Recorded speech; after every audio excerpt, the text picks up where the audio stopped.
이거 완전 독일이 이제 미국 등짝에 칼질하면서 딴 생각하는 중이죠. 뒷구멍 파는 중입니다. 네. 자, 독일이 이런데 이게 뭐 그러니까 이제 마크론이 또 나서는 거예요. 로이터 통신과의 인터뷰에서.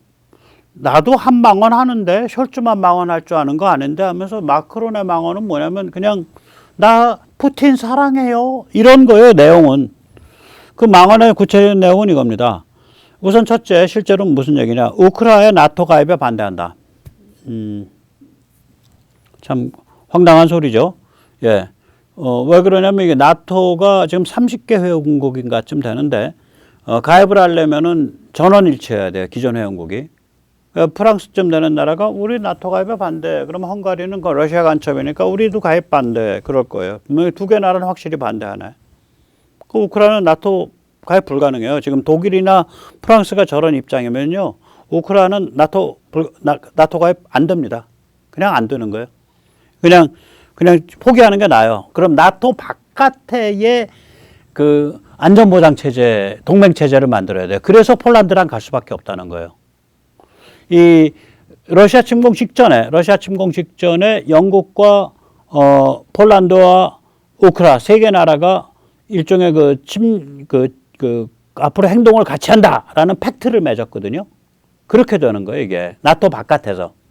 그런 거 하지 말라라고 아까 제가 말한 거예요, 저기 숄츠가.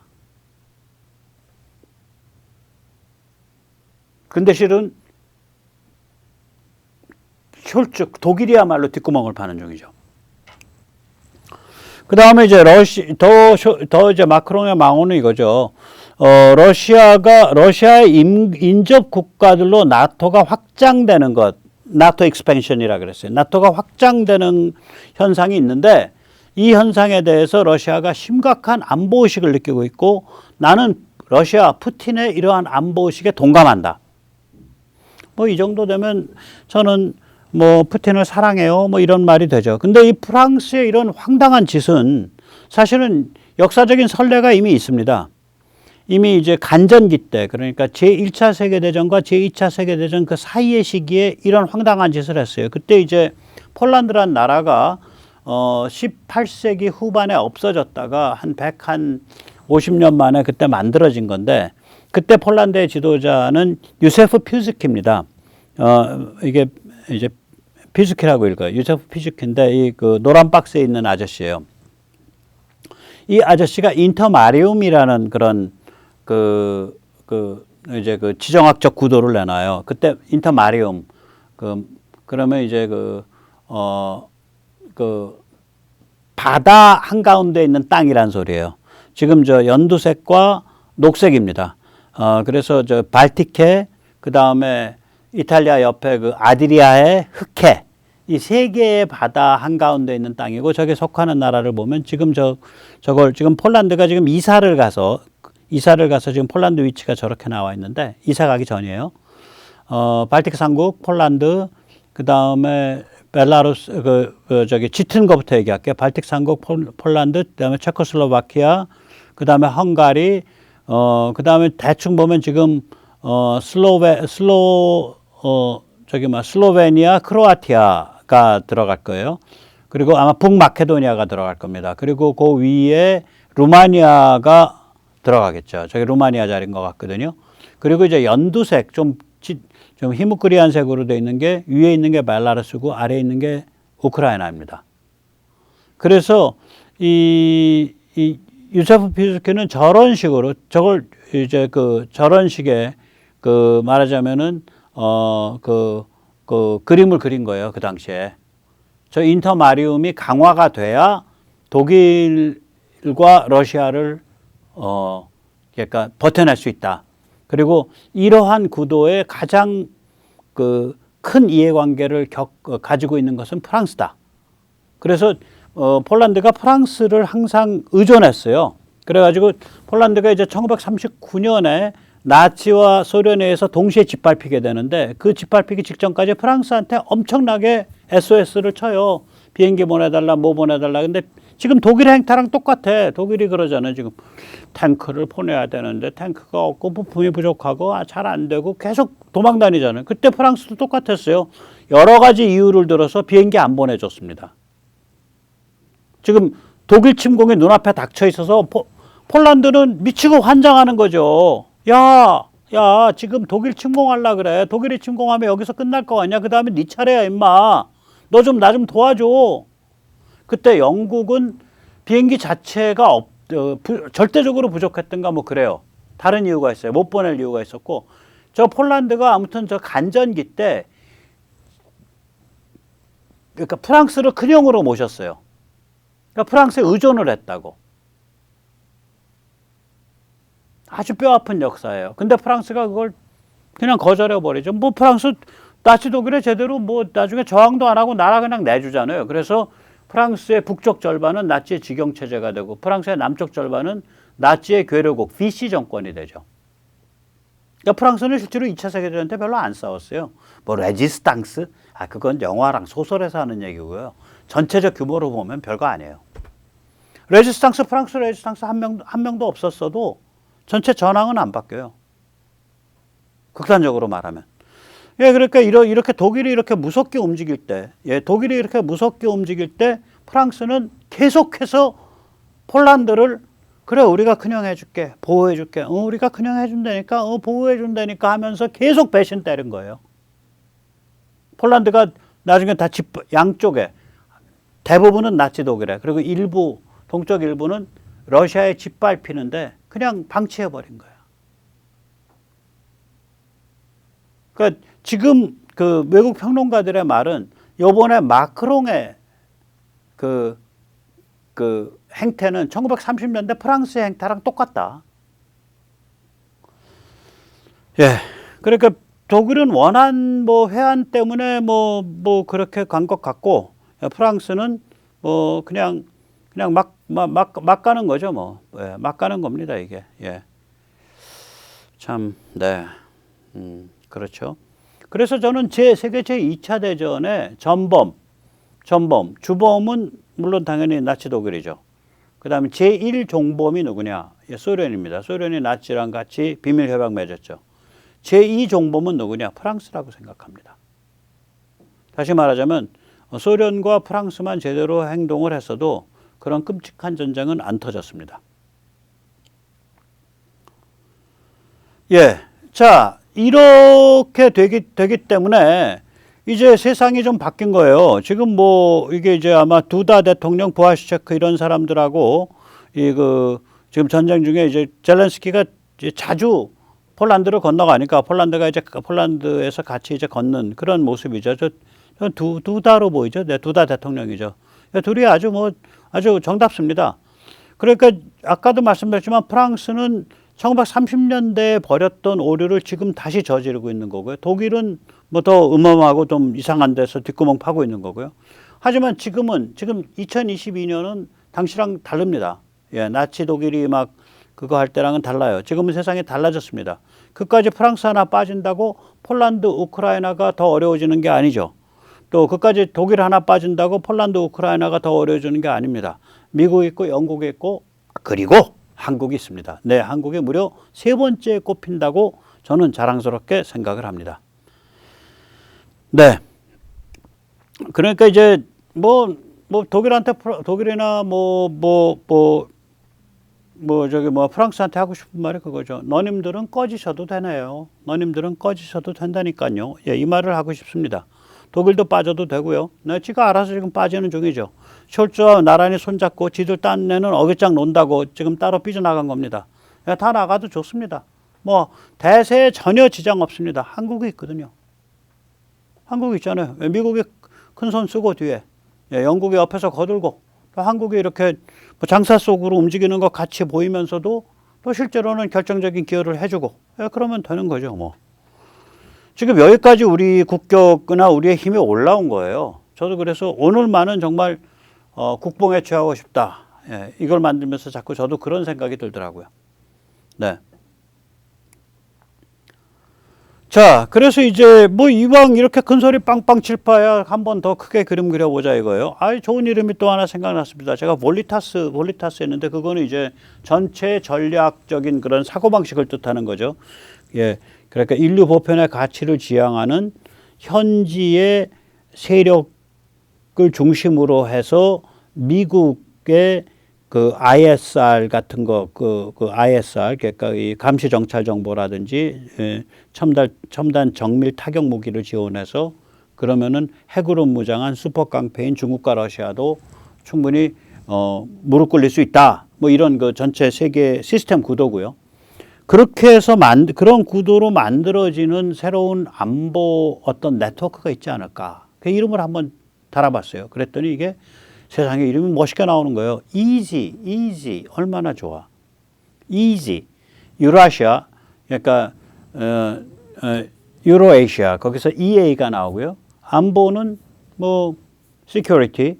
그 다음에 구상, initiative. 그래서 유라시아 안보 구상. 아니, 동맹체가 아니니까 나토가 뭐 특별히 시비 걸 것도 없지. 아니, 모여서 서로 안보를 같이 프레임워크를 논의한다는데 뭐, 예. 여기에서 아주 재밌는 결론이 나와요. 핵심 3개국. 이게 뭐냐? 유럽 쪽에도 나타나고 동아시아에도 나타나고. 이 3개국은 어디냐? 미국과 영국과 한국밖에 없어요. 한국이 여기 들어가더라고. 그리고 유럽 쪽에 제1선 국가는 어디냐? 유럽 쪽에 제1선 국가. 저게 저기 다섯 개가 아니죠. 저 7개 나라예요. 그러니까 노르웨이, 핀란드, 좀 줄여주면 폴란드, 우크라이나고요. 그 다음에 바로 붙어서 나오는 데는 노르웨이, 핀란드, 발틱 3국. 그러니까 7개 나라가 유럽 쪽에 사실상 1선 국가고요. 유럽 쪽에 2선 국가가 어디냐? 그러니까 유럽 쪽에 이 EG의 2선 국가가 어디냐? 예, 체코슬로바키아, 루마니아가 2선 국가가 되겠죠. 예, 그 다음에 이 EG의 그쪽 서쪽에 있어서 3선 국가가 어디냐? 흑하 3국입니다. 조지아, 아르메니아, 아제르바이잔. EG의 서쪽에 있어서 제4선 국가들이 어디냐? 네 번째로 끌려 들어올 때가. 네, 그게 바로 중앙아시아 오탄이 됩니다. 그러니까 EG의 서쪽 파트, 유럽 파트가 저 젯벨트예요. 젯벨트의 1선 국가가 폴란드라고요. 제일 현지에서 중요한 국가가 지금 고리가. 근데 거기를 제대로 도운데 보세요, 이번에. 우리는 돈 받고 도왔죠.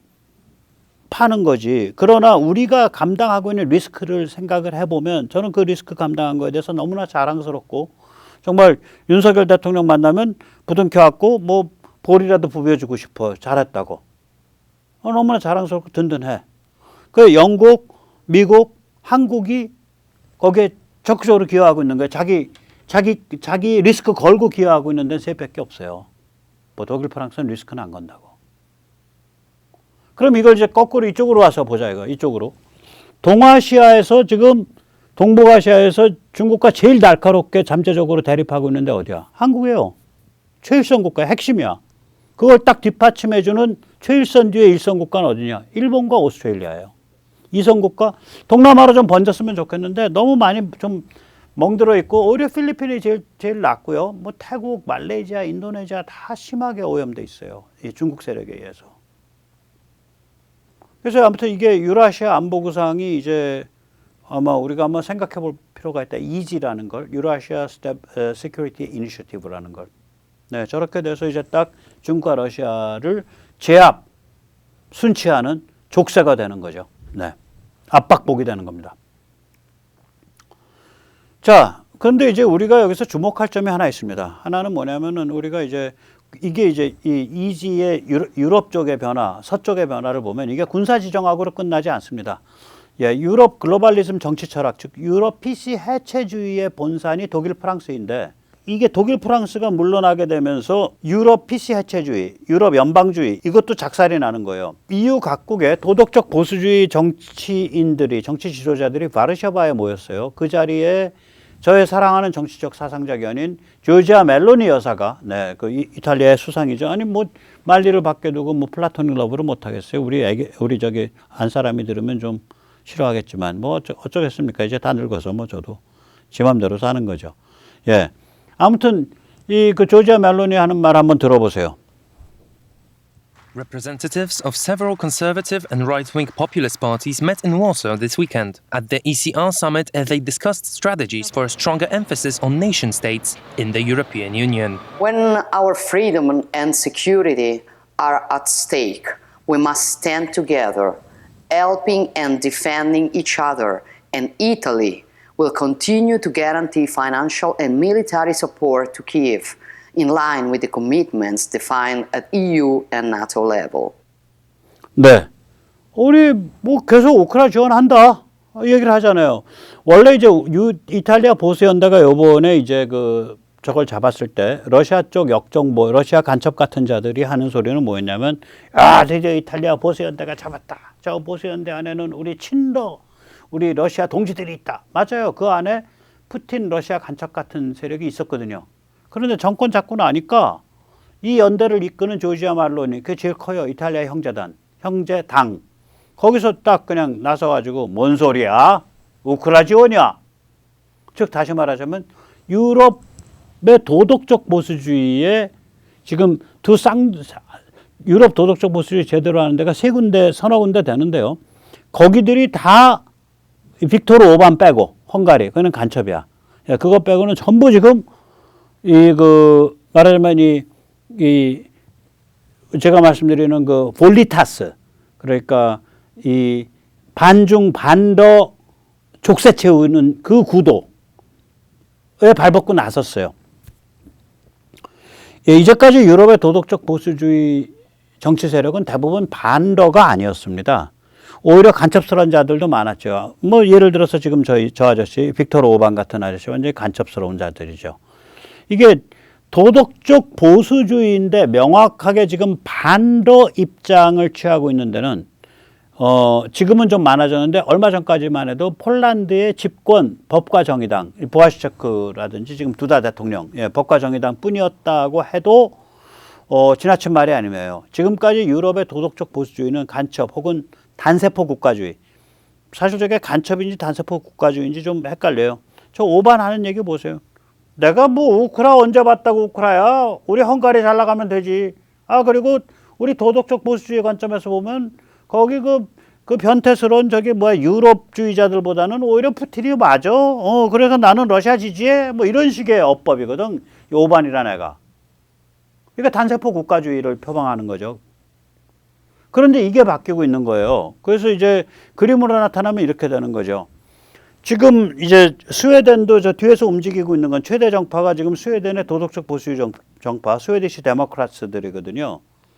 저기도 스웨덴이 나토 가입을 신청했다라는 얘기는 저기도 반러로 확 도는 거예요. 저게 도덕적 보수주의인데, 우파인데, 파퓰리스트 우파인데, 반러로 확 도는 거예요. 그리고 조지아 멜론이 반러고. 그 다음에 생각을 해보세요.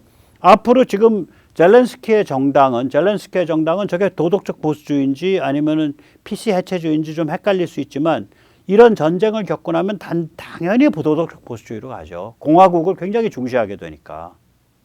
그러면 보세요. 전체 유럽 지도를 딱 보시면서 도덕적 보수주의면서 동시에 맹렬한 반러 성향을 가진 데가 스칸디나비아 반도에서는 스웨덴이 나온 거예요. 저기 핀란드는 반도는 맹렬한 반도인데 거기는 저기 사회민주당이에요. 노르웨이는 뭐 저기 그런 성향이 잘 없고. 그 다음에는 이제 이쪽으로 딱 오면은 독일, 프랑스는 제껴놓고 그 다음에 이탈리아가 되죠. 그리고 이제 젯벨트로 딱 건너가면은 거기에 이제 핵심 중에 핵심인 이제 폴란드, 우크라이나죠. 이 정도 되면 EU가 들썩들썩 하는 거예요. 이제 EU를 이때까지 좌지우지했던 프랑스나 독일은 그냥 개 취급당하는 거예요. 상갓집 개 취급당하는 거예요, 이거. 떠돌이개. 상갓집개라는 게 상갓집 쫓아다니면서 옛날에 상갓집에 먹을 게 많잖아요. 떠돌이개들이 먹을 게 없으니까 잔치집 쫓아다니는 거죠. 본능적으로. 그래서 이렇게 되는 구도입니다. 이 구도에 대해서 한국이 지금 굉장히 중요한 주춧돌 역할을 하기 시작을 한 거예요. 그래서 저는 오늘만은 이런 무시무시한 변화를 한국이 참 주체적으로 시작하는 플레이어 중에 하나가 됐다는 의미에서 국뽕에 좀 취하고 싶다 이런 생각이 들더라고요. 참고로 이제 미국의 도덕적 보수주의는 과거에는 얼마 전까지만 해도 이게 고립주의 혹은 트럼프는 고립주의적 성격이죠. 그 다음에 아니면 글로벌리스트 네오콘. 우리 미국은 위대한 국가입니다. 네, 우리 미국이 저 사고뭉치 나라들 다 쳐들어가서 그냥 다 침공해서 잡아뜨리고 그 다음에 거기에다가 근사한 현대국가 세워주면 현지인들이 감사합니다 하고 박수치면서 다 따릅니다. 이게 이제 네오콘인데 네오콘의 또 다른 문제점은 뭐냐? 그런데 중국과 러시아는 여러해요. 네, 거기는요 돈의 철학을 합니다. 네, 거기는 시장의 철학을 알고 무역의 중요성을 알지요. 네, 그래서 거기는 돈과 시장과 무역을 경험하면 저절로 착해지고요. 네, 저절로 자유민주주의가 되기 때문에 거기는 침공할 필요가 없습니다. 이게 네오콘이죠. 그러다가 그게 요번에 다 이제 볼리타스로 다 엎어지고 있는 거예요, 미국이. 그래서 세계가 변하고 있는 거죠. 네, 세계 변하고 있는 겁니다. 이제 그러니까 이게 이제 전부 미국이든 유럽이든 다 이제 도덕적 보수주의가 이제 네오콘에도 안 속고 이제 그렇다고 해서 이제 고립주의에도 안 속고 이게 볼리타스로 다 모아지고 있고 이 볼리타스의 군사 지정학 구도가 세계 질서 구도의 이거 볼리타스는 하나의 방식과 전략을 나타내는 거고요. 그 볼리타스에 동의를 하는 어떤 국가들 간에 논의기구가 생긴다. 그 논의기구에 이름을 하나 붙여본다. 그러면 이지. 쉽게 가자. 쉬운 거 아니야? 이지. 네. 그러니까 유라시아 EA Security Initiative. 그 정도가 됐으면 참 좋겠다. 이런 생각이 듭니다. 그리고 거기에 한국이 아까도 말씀드렸듯이 결정적인 그런 기여를 하고 있다고 저는 생각을 합니다. 그래서 이제 다시 한번 큰 소리 빵 치는 거죠. 네, 독일과 프랑스에 대해서 너님들은 꺼지셔도 된다니까요. 네. 자, 그럼 이렇게 큰 소리를 쳤으니까 우리가 맡은 요 홈그라운드에서는 역할을 해야 될 거 아니에요. 결국 다시 말하자면 중국을 제압 순치하는 데 있어서 결정적인 역할을 해야겠죠. 아까 LSAM 같은 것도 잘 개발했고 하니까 절대로 이거 체중 싸움, 몸집 싸움 하려고 하면은 바보입니다. 그런 싸움 하자고 주장하는 사람은 어리석은 자이거나 간첩에 휘둘리는 자이거나 간첩입니다. 그런 대표적인 주장이 함재기. 카이도 좋은 말 할 때, 강 사장님이 좋은 말씀 드릴 때 이 함재기 포기하십시오. 공식적으로. 안 그러면 백모한테 엄청나게 거의 행패 당하시는 수가 있습니다. 네, 카이 임직원님들 잘 들으세요. 함재기를 공식적으로 포기한다고 발표하십시오. 그 다음에 항모. 네. 아니, 지금 윤석열 정부가 이 항모파들 다 날리고 개고생하고 투쟁하고 있는데 거기서 뭐 초임 연봉 6천만 원 주는 뭐 아주 뜨뜻한 회사 만든다고 해서 혼자서 함재기 놀이하고 있어요. 당신들 돈 어디서 났는데? 정신 차려야지. 강 사장님, 당신이 집 팔아서 그거 회사 일으킨 거예요? 그 회사의 사명이 뭔데? 정신 차리시라고. 왜 국민을 혼란시키는데 카이가 앞장서? 뭐 FA50 좀 잘하고 KF21 좀 잘하니까 이제 눈에 뵈는 게 없으셔? 다음번에 제가 카이를 까면 이거보다 심하게 깝니다. 항모 함재기 이런 거 다 집어치워야 됩니다. 그리고 비대칭 독침, 링크 K 미사일 방어, 전략 타격 미사일, 그 다음에 링크 K 전투기, 링크 K로 엮여 들어가는 전투기. 저래야 미국이 링크 16을 끊어도 우리 전투기들이 떠서 작전을 하니까요. 공격 원잠, 무인 원잠. 참 여기서 잠시 말씀드리면 미국 정치인, 주요 정치인이 처음으로 한국의 핵무장에 대해서 얘기했습니다. 그 이제 떠보는 소리인데요. 거기에 또 홀짝공해서 또 유승민이 뭐 홍준표 이런 사람 날뛰지 말고요. 네, 그거 대신에 우리는 공격 원잠을 받아와야 됩니다. 원잠 건설 권한을. 거기에 대한 미국의 오케이를 받아와야 됩니다. 네, 오늘 여기까지 모시겠습니다. 감사합니다.